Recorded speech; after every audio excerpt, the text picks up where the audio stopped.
guys. Today we actually have a fairly big job to do today. We are working on the Accord. So today we are doing the matter of fact, let me show you guys.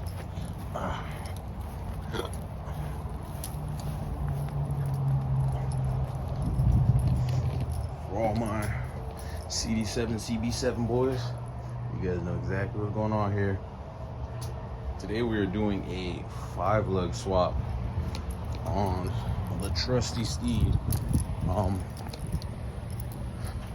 I'm not really doing, well, I'm kind of doing it for, not really for the hype or anything, or just say I did 5-lug. It's just, I want to run some better wheels on this, man, and I'm not trying to break the bank to find some 4x100 wheels, or 4x114 actually.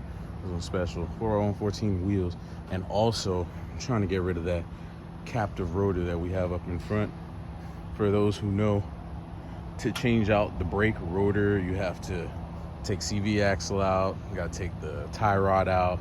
Well, technically you're supposed to take the whole spindle out of the car, and then there's bolts on the back, and then the whole hub and rotor all comes out as one assembly, and then you got to unbolt the rotor from the hub, and it's just way too much work for a quick brake job. So I'm getting rid of that.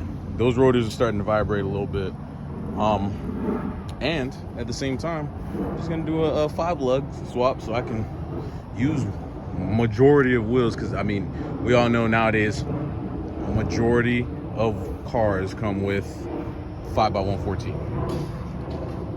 Barely any car. I mean, I really only know 2 cars that come with this lug pattern, and that's this, the older generation Accord 2 as well, and I know 240s like S13s came with 4x114, but those are like the only cars that ever came with this. If there, I mean, I'm sure there's others, but come on now, like, I'm trying to run some nice Honda stocks or Acura or whatever else, you know what I'm saying? Because Toyota, all those cars are, you know, 5x114.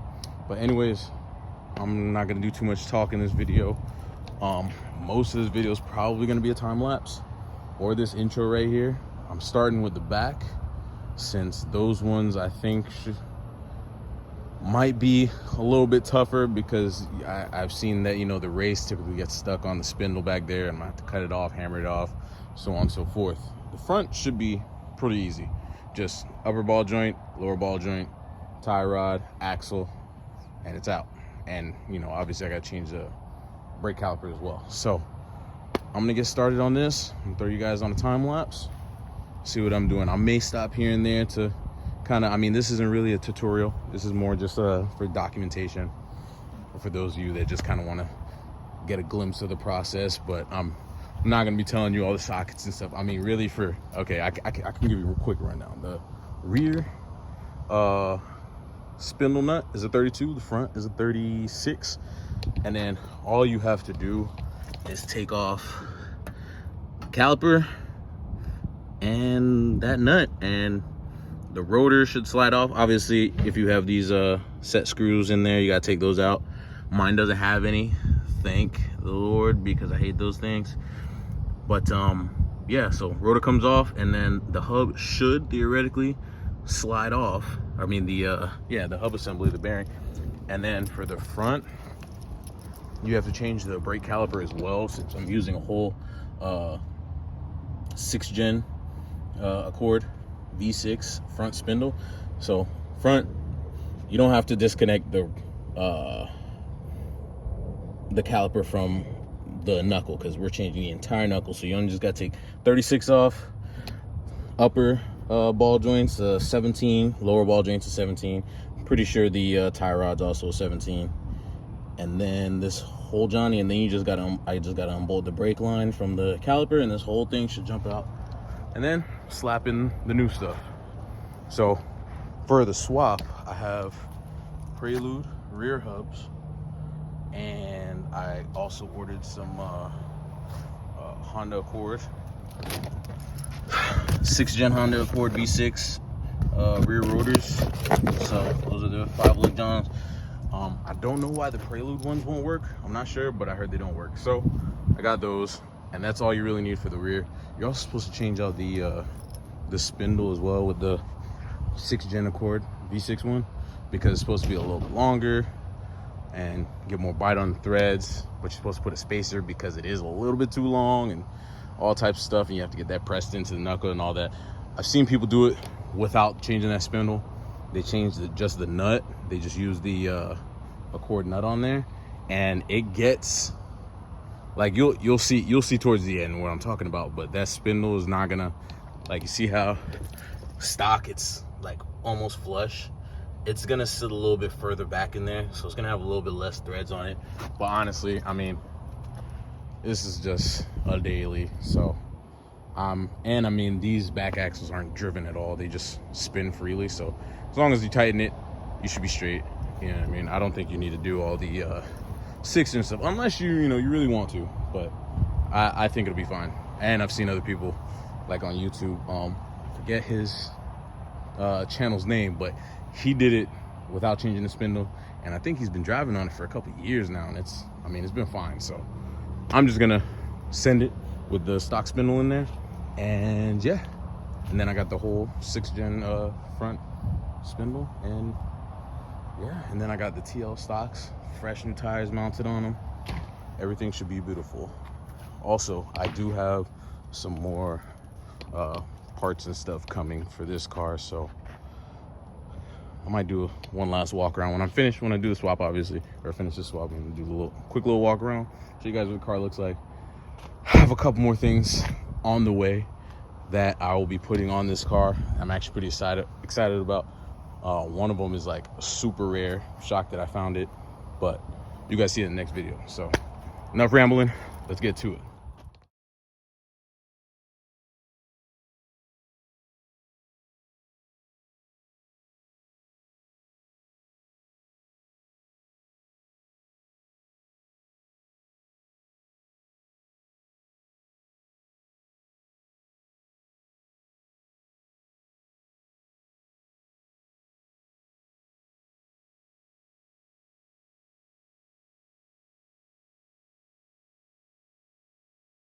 Okay, so I am done with this side. It was actually a lot easier than I expected it to be. Knock on metal. But this side's done. Just got to throw the wheel on, my new wheels on, and yeah, and then go to the other side. I'm just gonna knock the other side out real quick off camera, and then we'll go to the front and see what that's talking about. All right, you guys, the back is all squared away.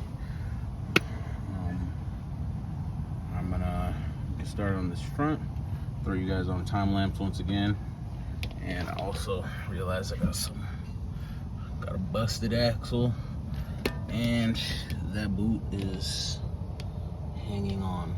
The rack boot is hanging on for dear life. So I have the boot actually. I didn't notice the axle till just now, so I'm gonna have to address that here in the near future. But for now, we're gonna have to ride with it. Let's get started on this this front one. Throw you guys on the time lapse again. I mean, it's super simple. I have my 6th gen V6 front spindle there. The whole spindle just bolts up. I'm pretty sure I said that already, but you also need a caliper for it, and all that stuff bolts right up. Even the speed sensor, it's not the right style speed sensor. I'm sure you guys can maybe see that speed sensor there, but this one is slightly different. I'll show you guys that in a sec, but let me go ahead and get this spindle off, and yeah.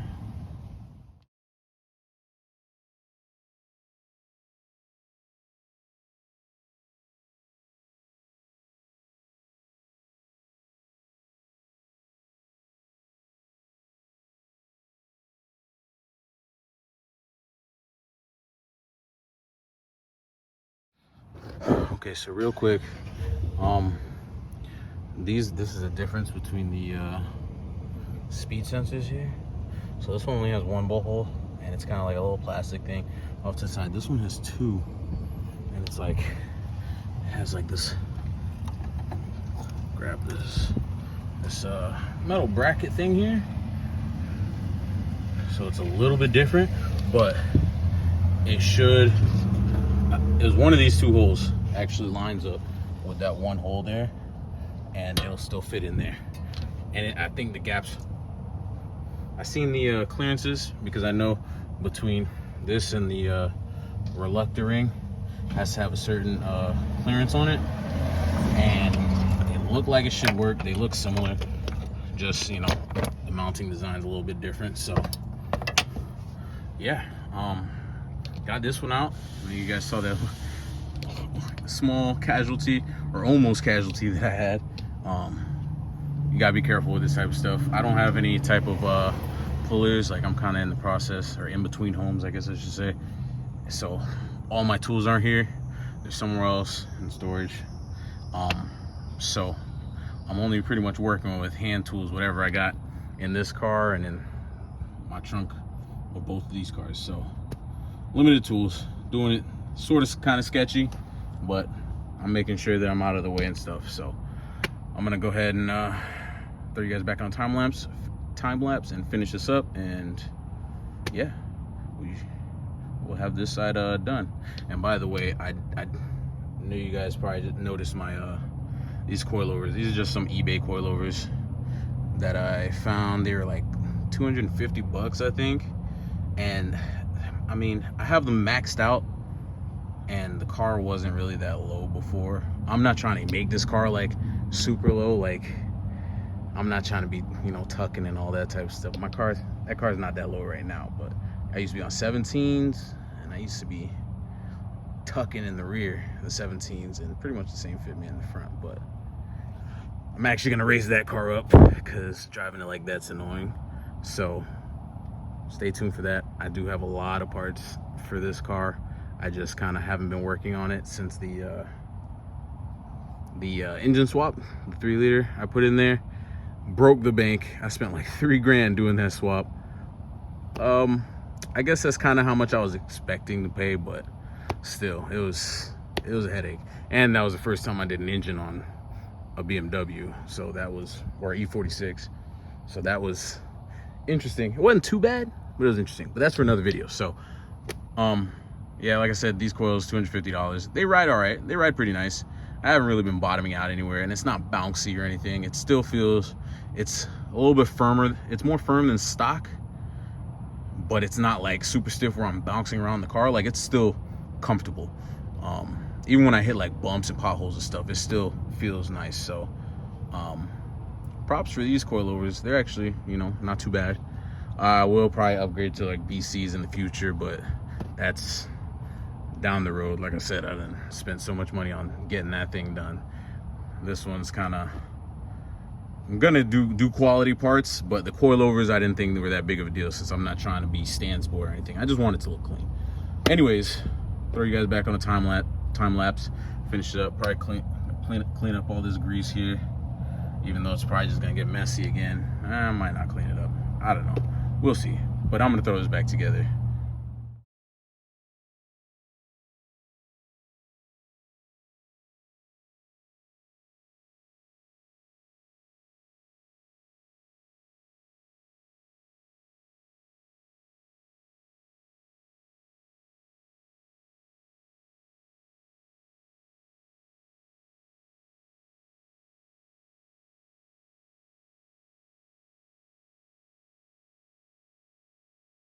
All right, you guys, 5-lug swap is done.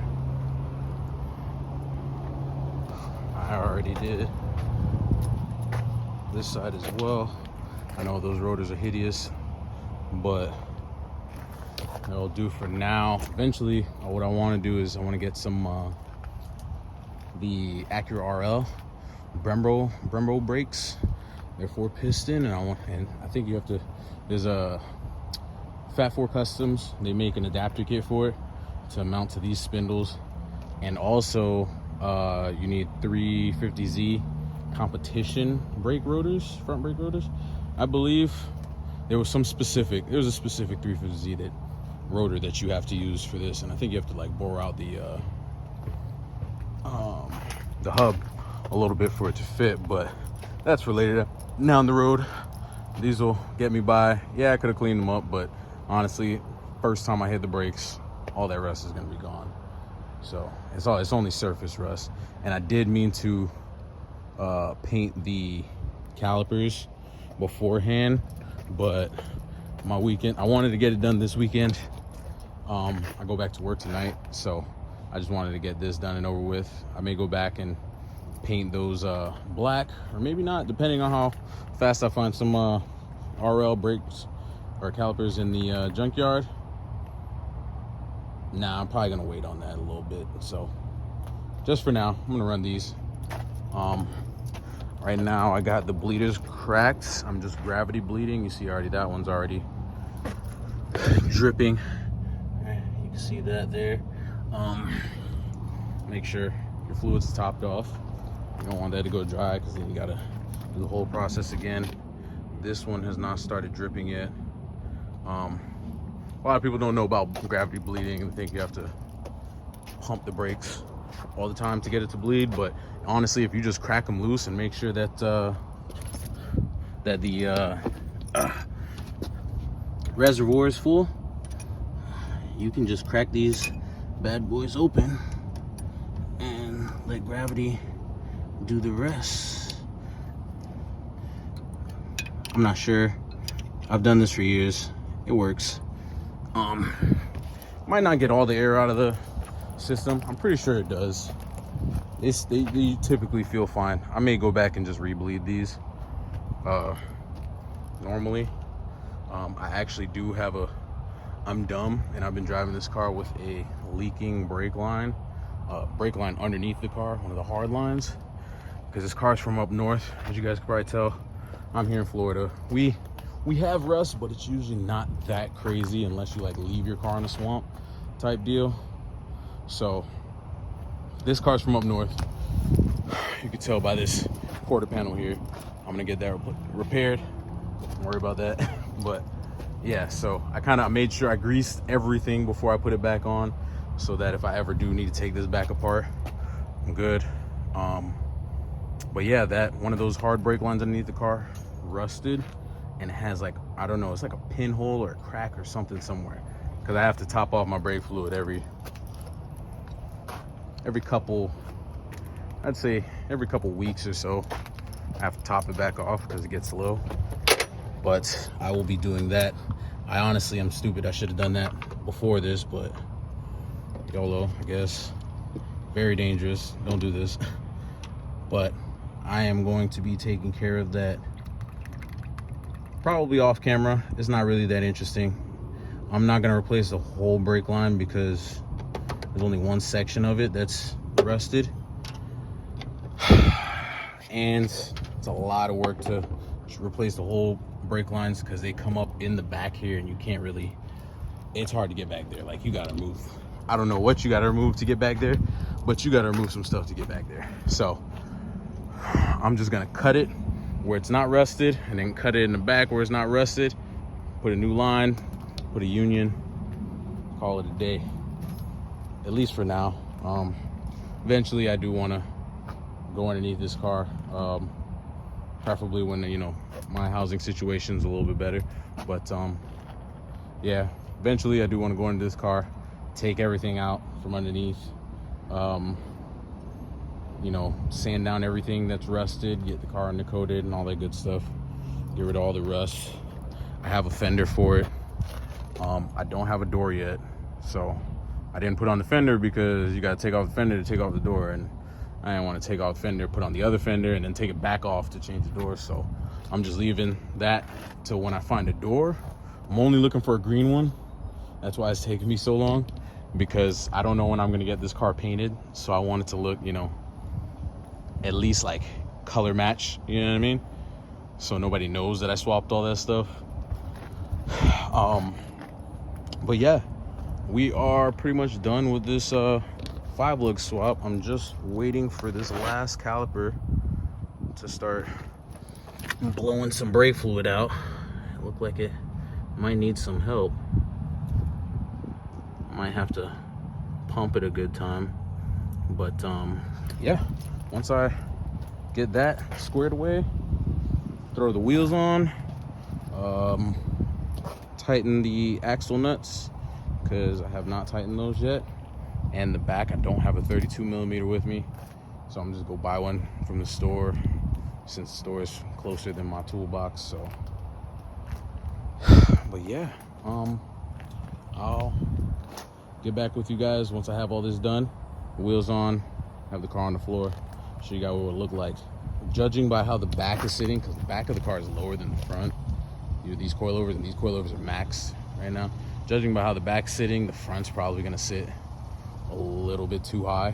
I feel like the front sits probably about an inch higher than the rear, an inch maximum higher than the rear. So also have my e-brake up, so that might be playing something with it too. It might drop a little bit, we'll see. But I will be getting some, MPC Motorworks drop spindles, or drop forks for the front, so I can bring down the front a little bit. It's supposed to drop it or chop off 2 inches, which should be plenty to get this car sitting level. And then I'm gonna also get the Fat Four Customs extended top hats, front and rear, because like I said, I want to lower that rear a little bit more, just a little bit more. Probably get some spacers too, because it's almost flush. Probably need like a 10mm spacer in there. Don't know how the front looks.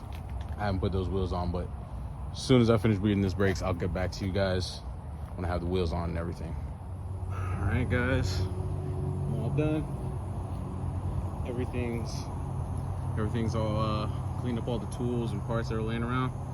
I bled the brakes. I just gotta drop it down and see what she looks like. It's the moment of truth.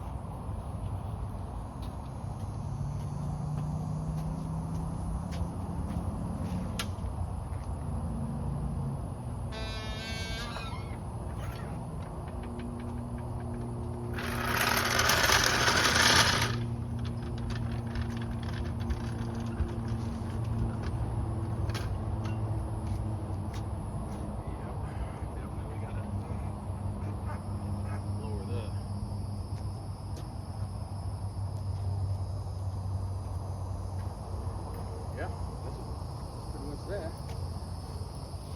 Once I get the drop forks for the front and the extended top hats, I should be able to close that up, I believe, because the drop forks, I think they said they're about 2 inches lower than stock, and this is probably about an inch and a half of wheel gap. The back is actually pretty nice. I mean, the height wise, maybe a touch lower,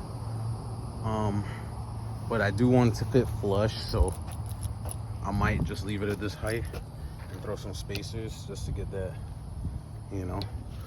that's what, from the rim, that's barely just the tip of my finger, ever so slightly. But maybe like a 5mm spacer probably work for the back.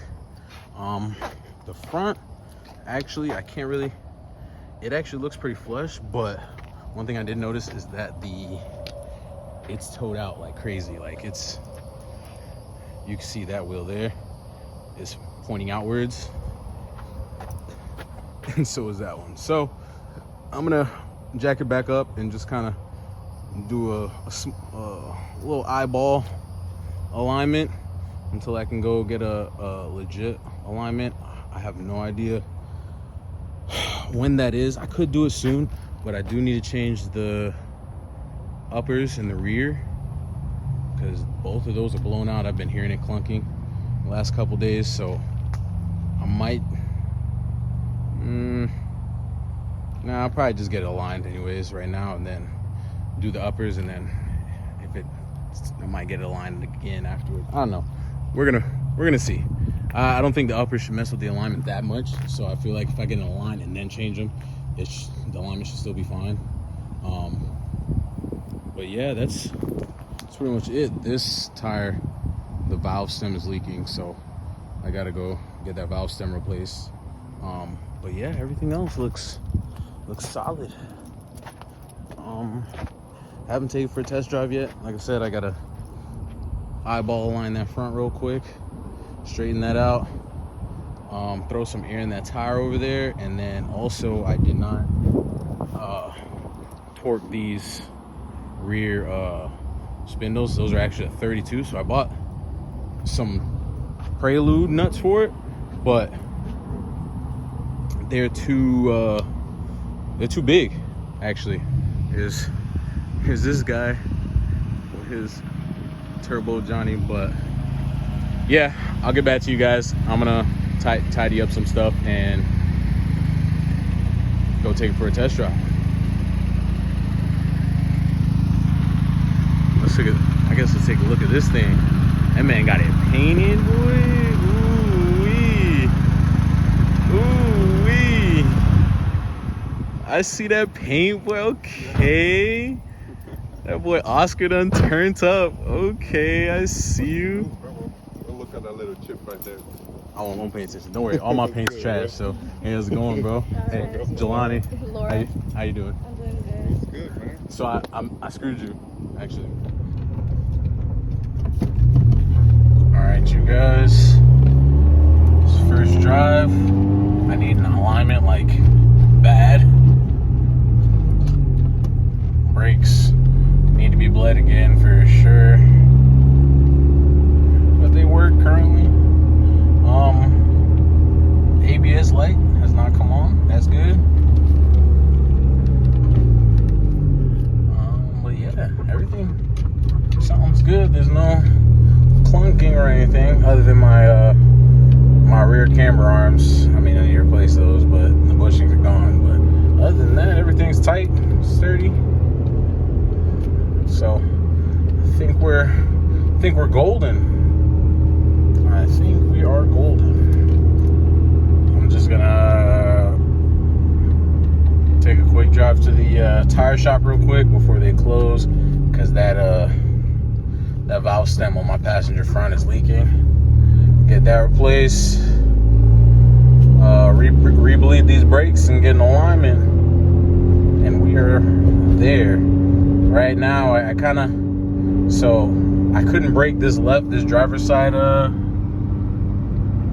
tie rod loose. Shit was like it was on there.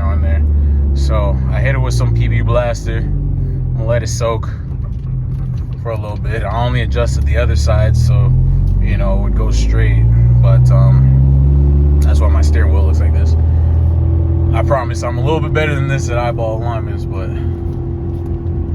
yeah, until I can get this driver's side seized, I'm not gonna be able to get it any much better than this. But honestly, as soon as I get that one free, I'm gonna straighten it out and I'm gonna go get alignment right afterwards, because these are brand new tires, and with how expensive everything in this world is right now, I do not want to cook these tires. At least not prematurely. But yeah, thank you guys for watching this. I mean, this process was pretty simple, pretty straightforward. I mean, I guess as long as you have the right tools, it's pretty solid. But yeah, it only took me like 2.5 hours to get it all knocked out. 2.5, 3 hours, do it all, and this is with recording and everything. So probably could have done it a little bit faster, but do this for you guys. But thank you guys for watching. Like, comment, subscribe, all that good stuff, and stay tuned for more content.